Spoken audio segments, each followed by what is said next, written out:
right, so thank you for those of you joining us. Thank you so much. Good handshake between the players, and they're going to start Todd on the play with green-black aggro.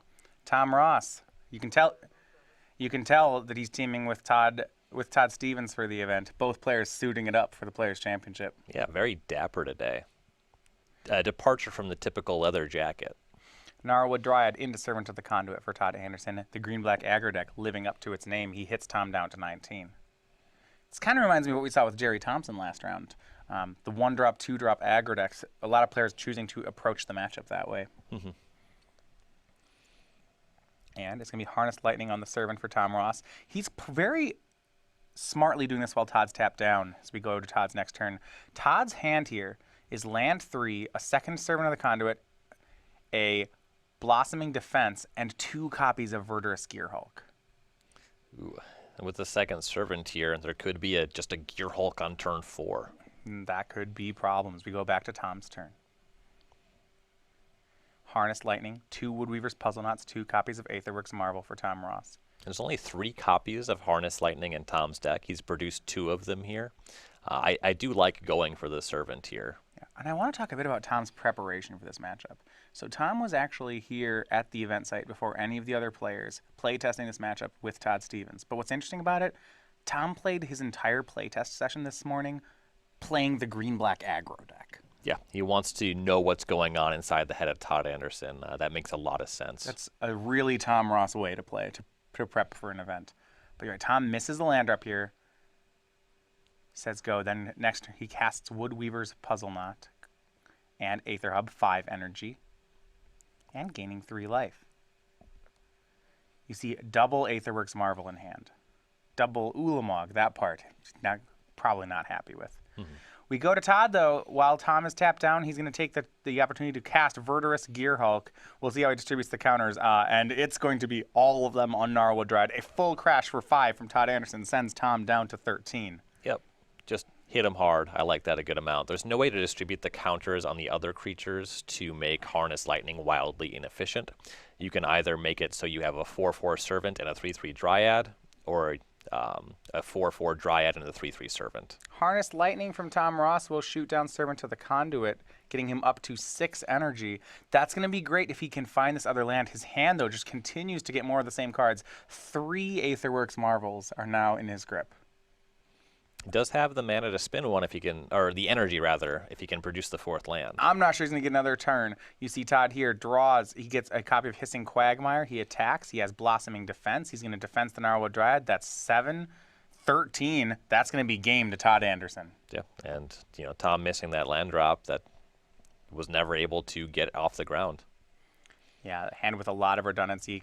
Draw's really not helping him there, right? Picking up a second Ulamog, then a second Marvel, then a third Marvel. Not much for Tom Ross to do. Yeah, and just having those early Harness Lightnings, his spell distribution was probably above average for the matchup, but missing on those lands, very awkward. All right, so just a mere 3 minutes into the match, and Todd Anderson already has game 1. We'll go ahead and look at the sideboards for the players. For Tom Ross, he's got 4 Tireless Trackers, a Harness Lightning, 3 Kozilek's Returns, 3 Natural States, 2 Tears of Valakut, an Ishkana, and a Blighted Woodland. Now, here's my concern. When we watched Jacob Baugh, we saw 4 copies of Galvanic Bombardment. I would love to see those in Tom Ross's sideboard, but he doesn't have anything like that. No, he's just going up to the 4th Harness Lightning. You can bring in Kozilek's Return. It's very contextual in this matchup. There's a lot of stuff it kills, and then there's some stuff that it only kills if Todd does not have Delirium. Right. So when we saw Jacob play it, his sideboard plan was to use trackers and bombardments to kind of manage the aggro creatures. Mm-hmm. If you don't have bombardments, do you still go for Tireless Tracker? Tracker's definitely going to look a lot worse here. In particular, when Grimflayer gets to be a 4/4, it stops mattering. It'll be able to trade with Gnarlwood Dryad at any point. It can always trade with Servant of the Conduit, assuming that Todd doesn't have a pump spell. The card does not seem exceptional here. You might just want to go in that direction just so you have more stuff to do outside of doing nothing until you marvel, but it's not going to be great. I do want to ask about the sideboard, though. Wouldn't be a Tom Ross deck if there wasn't at least 1 land in the sideboard. You see a copy of Blighted Woodland there. What's that all about? In matchups where you just want to be casting your big stuff, it's like a ramp spell. Totally reasonable. Also, you can just you make your land drops more consistently just by having that extra land as well. All right. Not here, though. This is No. different animal. You might see him reach for a Tears of Valakut or two to take down a Smuggler's Copter, though that's a little ambitious. But, killing Smuggler's Copter does matter. All right, for Todd Anderson on green-black aggro, his sideboard. 2 copies of Fleetwheel Cruiser, a Gnarlwood Dryad, a Deadweight, 3 natural states, 2 copies of the Sky Sovereign, a Liliana, a Flaying Tendrils, and a full 4 Transgress the Mind. So for Todd, I like going fast and I like being disruption. So the 4 Transgress the Mind, those seem pretty great here. That's generally going to come in against any configuration of an Aetherworks deck. And then I think there's a good argument for bringing in Gnarlwood Dryad and the Fleetwood Cruisers. Cruiser is just a good way to beat down. You cast it on turn 4, attacks for 5 straight away. Cruiser seems quite solid in this matchup. This is probably one of the matchups that you specifically want Fleetwheel Cruiser in your sideboard for. Yeah, I mean, that does seem really powerful here. So it hits, and then also if Tom has some sort of sweeper effect, like a Kozilek's Return, Fleetwheel Cruiser still stays on the battlefield. You can't really... It's hard to make Todd suicide the Cruiser into an Emrakul. There's a lot of good stuff going on with that card. And you can crew it with your creature land, with your Hissing Quagmire. Oh, that's great. All right, players going to get ready for Game 2 here. Though, coming up in 2017, the first Grand Prix of the year is going to be one of the best Grand Prix of the year. It's going to be Legacy, and it's Grand Prix Louisville. On January 6th through the 8th, make plans to be part of Magic the Gathering history when StarCityGames.com proudly presents Grand Prix Louisville. Play in the Legacy format main event to compete for thousands of dollars in prizes and a spot on the Magic the Gathering Pro Tour. Select the 3-day Infinite Challenge package to compete in all challenge events for one low price, while also walking away with the exclusive Lotus Petal playmat. All Friday challenges are also Grand Prix trials. Come out early and compete for buys in the main event and more chances to claim a Lotus Petal playmat. Prefer 100-card formats? Register for the Ultimate Commander package to play in 4 Commander on-demand events and take home a Commander Versus playmat and Ultimate Guard Commander deck case. And don't forget to come say hello to Grand Prix Louisville's many special guests, including cosplayer Christine Sprinkle and an artist alley full of fan favorites, headlined by guest of honor Rob Alexander. Be part of Magic the Gathering history. Register for Grand Prix Louisville today. All right, Grand Prix Louisville. That's coming up here. It's going to be just the second weekend in January. We had a lot of Grixis Delver decks playing on camera in Legacy this weekend. Gives me a little bit of itch for the format. Covering that blue mirror definitely brought me back to my glory days of traveling to Legacy events. Tom Ross is going to be on the play here for game number 2. Goes down to 6 cards. Todd keeping it 7. So in Legacy, I know you always play Delver. Mm-hmm. Have you switched over to Grixis, or are we still Teamer Delvering people? You're probably just supposed to play Grixis. I've been waiting on buying Underground Seas because I foolishly didn't buy them when I was in high school and they were $20. Tom Ross keeps on 6. We'll start on Cinderglade for Todd Anderson. It's Evolving Wilds. No 1-drop this game. It's actually Tom with the first card. Woodweaver's Puzzle Knot, 3 energy, and now up to 23 life. A lot of Mountain Dew I wish I didn't drink. A lot of dual lands I wish I did buy. Yeah, you could get a dual land, or you could get some soda. That's several bags of Cheetos. We already knew the snack food before we mentioned it. It's going to be Cheetos. Todd, choice of 2-drops here. Servant of the Conduit, Grim Flayer, and Smuggler's Copter. We'll see which one he picks. It's going to be the Grim Flayer. Passes back to Tom. Grim Flayer's great. Start setting up his draws, build towards Delirium. Tom can't have any of that. Rough game again for Tom. He harnesses down the Grim Flayer, but he misses on the land. And now we go over to Todd. It's Servant of the Conduit. Does Todd have his own land? No, he's stuck too. Okay then. Tom draws, Kozilek's Return, can't cast. Go back to Todd. Does he hit a land? No, he doesn't. He's got Catacomb Sifter. Maybe he'll cast that. He does have Servant of the Conduit. Yeah, Sifter is another way to produce mana, making that Eldrazi's Scion. Yeah, no interest. He'll hit Tom down to 21, just use it as an attacker, then play Smuggler's Copter, say go. Yeah. If he can draw the 3rd land, this certainly has the biggest payoff. Right. Having another 2-drop definitely incentivizes you to just chip in. Tom's missing land drops, just be aggressive. And then next turn, casting the Sifter, you can crew the Copter with the 1/1. That's a really good sequence of events. Tom's stuck again. His draw, though, does play. It's a copy of Harnessed Lightning. We go back over to Todd. Does he hit the land? Looks like he does. Kind of. Traverse the Open Vault was the pickup. On this turn, I think it starts to make sense to just cast the Sifter with the Servant mana and then crew the Copter that way. It's more damage output, or the same amount as just crewing. Do you try to traverse first to do it all? Traverse for the land make the play? Yeah, you may as well, right? I don't think it can get blown out. That seems good. Yeah, Tom's not playing any counter spells. He's not going to catch you there. He also has a copy of Transgress the Mind, which... Given that Tom has not hit his third land drop, there's really not a 3 you're looking to strip with that card. Sometimes you see their hand, and Tireless Tracker is something that you want to take, but right now Tracker just doesn't really matter. Todd's already got a Copter, he's got a lot of stuff on the ground. So he can wait till Tom plays land 3. Also, you just got to assume that Tom's hand's got a lot of 4s in it. Right. You know, when your opponent is just not doing anything, not making land drops, that means that they have a lot of uncastables. That means they have a lot of 4-mana spells. So interestingly here, Todd, though, is going to transgress anyway. He first traverses for the land, but then goes after Tom's hand.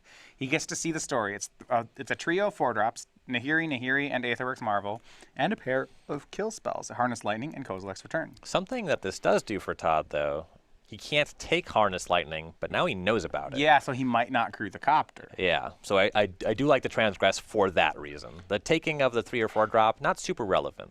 Well, I actually have an interesting one for you. Todd's got a Gearhulk in hand. Is Smuggler's Copter or Servant of the Conduit more valuable here? Usually he selects Aetherworks Marvel. He definitely wants to cast that Gearhulk, and he needs to produce some more mana to do it. I guess if Tom has to Harness Lightning the Servant, this is interesting. Todd just says go. He's representing Blossoming Defense here. Really hard, right? Yeah, I do like this from Todd, especially if he doesn't have it. Yeah, because he didn't even attack for 2. Yeah. That's so bold. Tom draws a Puzzle Knot and plays it, says go, goes up to 7 energy. Yeah, and that representing a Blossoming Defense, you know, Tom can't just sit back, miss a land drop, and cast Harness Lightning here. If Todd has Blossoming Defense, then he just kind of gets crushed in combat. Todd does draw the land, though, and now there's going to be some play. And now Tom is in all kinds of trouble. Catacomb Sifter from Todd Anderson, and now he's not fearing much. So it goes ahead and makes a Scion.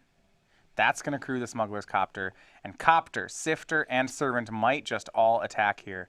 And the ruse of Blossoming Defense, Todd, look how he tapped for the Sifter. Yeah, he's just leaving up his swamp. He has Blossoming Defense. Is that a mistap, or is this? Are we playing games here? It depends if he's just not attacking with Servant.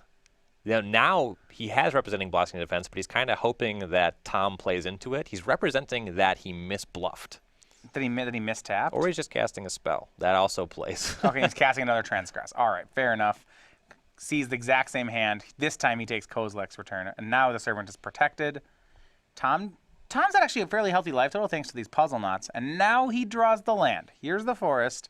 It's been a lot of turns. We'll see if Tom Ross can do anything. Well, he's feeling there's a white source to cast either of these Nahiris now that he has been stripped of Aetherworks Marvel. Yeah. Tom just playing his hand revealed. Both players know it.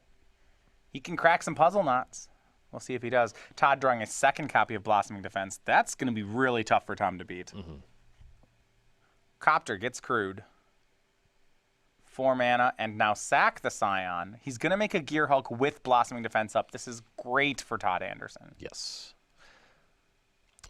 Tom has an abundance of energy to kill anything with the Harness Lightning. Yes. Though if Todd just hangs back with the Servant, he can cast the defense that way. All right, so what does Todd want to do with the Gearhulk? He may want to spread this one around.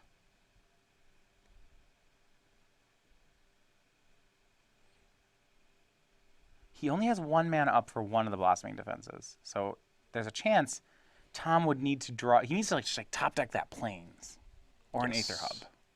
Yeah, then we start to have a game. So how does Todd share the counters for the Gearhulk? It's going to be 1 on Smuggler's Copter, 1 on Catacomb Sifter, 1 on Servant of the Conduit. Where's the 4th one going? Yeah, Catacomb Sifter. Now Tom gets to try to respond. I think he's just got to. He's got to Harness Lightning something. Well, then you just get hit by a Blossoming Defense in this combat. Can he afford to? I mean, playing around 1 mana tricks is really hard. Todd just never takes down the mana. I think Tom is just losing if he plays into Blossoming Defense. His other lines don't look good. You're absolutely right. but there's a chance, for whatever reason, that Todd just attacks with Servant of the Conduit, and then you get to Harness Lightning something in combat. Okay, so You let it happen. You also just save some life by forcing him not to attack with the Servant if he wants to represent it. He's going to Lightning the Copter. He has to make the play, and Todd is going to Blossoming Defense. Yeah, and this one is just the check to see if Todd actually has the defense, and he does, and Tom's going to take some Copter's damage. a 6/6 now. Catacomb Sifter's a 4/5. Here's a swing for 10. Todd will draw a discard. Tom Ross down to 11. Todd picks up Fleet Wheel Cruiser from that Smuggler's Copter. He's looking to win the game on the very next turn. And Tom likely concludes that it's more likely or more winnable that Todd just doesn't have defense than Todd cracks in with the Right. Servant and has it. Tom Ross draws Kozilek's Return, but that is not going to save him here. He looks at the board. He says, go. It's going to make Todd finish it off, but Todd should oblige him this turn. And he does have Fleet Wheel Cruiser here to apply even more pressure. Cruiser plus Blossoming Defense up. Todd, he'll play it. Trigger, haste, crude, and cruise the Copter with Servant. And Tom extends the hand. It's going to be Todd Anderson eliminating the Player of the Year here. 2-0 in short fashion. Todd Anderson moves on to the quarterfinals. Yeah. I do like the deck selection here. We were talking about how maybe this is the matchup where there's some issues with this deck choice over different builds that you could play this weekend. But the green-black aggro deck, as you see there, aggression can just close games, especially if your opponent stumbles. Just play a deck with 2 and 3 drops. You can punish those stumbles very effectively. Yeah, the green, and that's exactly what happened. Todd did it twice, and that's going to set up a quarterfinal showdown between Todd Anderson and Kevin